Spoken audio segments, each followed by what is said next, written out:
Hindi ko layo po.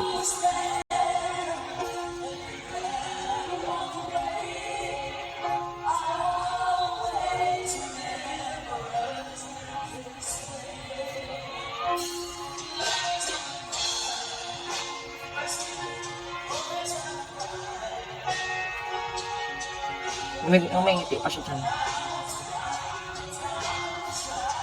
Ganda kasi ng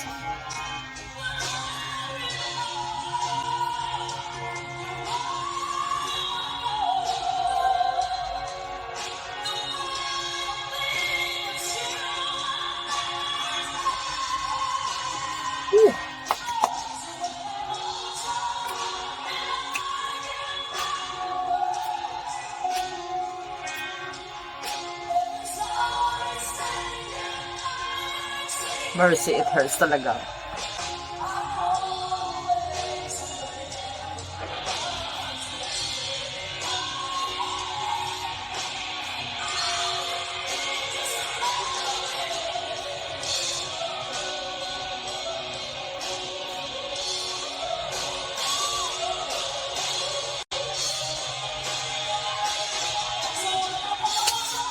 Hindi.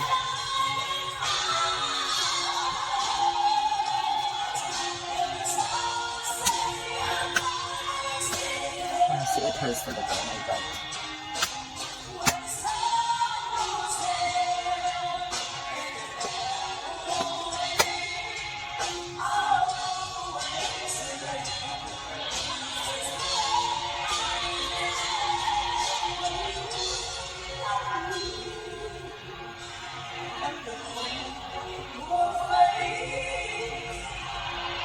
Ayun lang, pag bumigay na siya talaga dyan.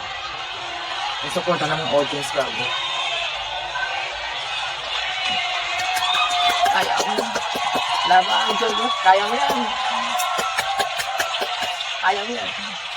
Hindi ko layo.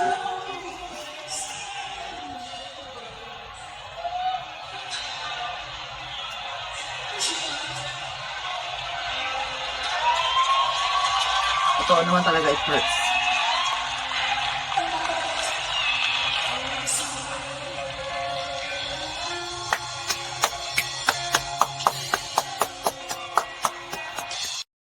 Grabe.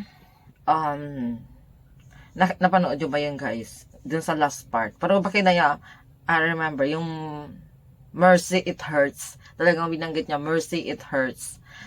Oh, narindig mo lang ibig ko kaya. Ngayon ko lang talaga siya tinutukan dahil sa nabisa tayo kanina ng umaga, no? Na ganun pa rin talaga, hindi basta-basta yun mawawala ang pagiging sentimental this time. Kasi sobrang hurts pa talaga, guys, eh. Masakit pa talaga para sa kay Juliet ang lahat-lahat. Sobrang nakaka-miss talaga na makasama si Idol Mercy, di ba? So yung kanta na yan ay it hurts talaga para sa kanya. Kumaga tinatry niya yung best niya talaga, nalabanan ang ganong sitwasyon, nalabanan ang ganong emotion. Pero sabi ko nga, hindi basta-basta kasi yan, guys, eh. Lalabas at lalabas talaga yan. Kahit she tried her best. Professional naman talaga si pero bilang isang tao talaga, lumalabas talaga yan, guys, kusa na hindi sinasadya. O tinan mo yun sa last part, doon talaga na siya bumigay. Kasi sobrang sakit talaga pa rin. Pero tingnan mo yung mga audience, very supportive talaga. Dahil alam naman nila pinagdaanan ng ages na Idol Juliet at saka ni Ken. Pag nakita naman natin si Ken, nandun sa likod, back up talaga. Pag nakita niya na, gano'n naman talaga kasi sila na magkapatid, sa nagbaback upan talaga sila niyan. So, gano'n yun. Yun naman talaga dapat. Kaya,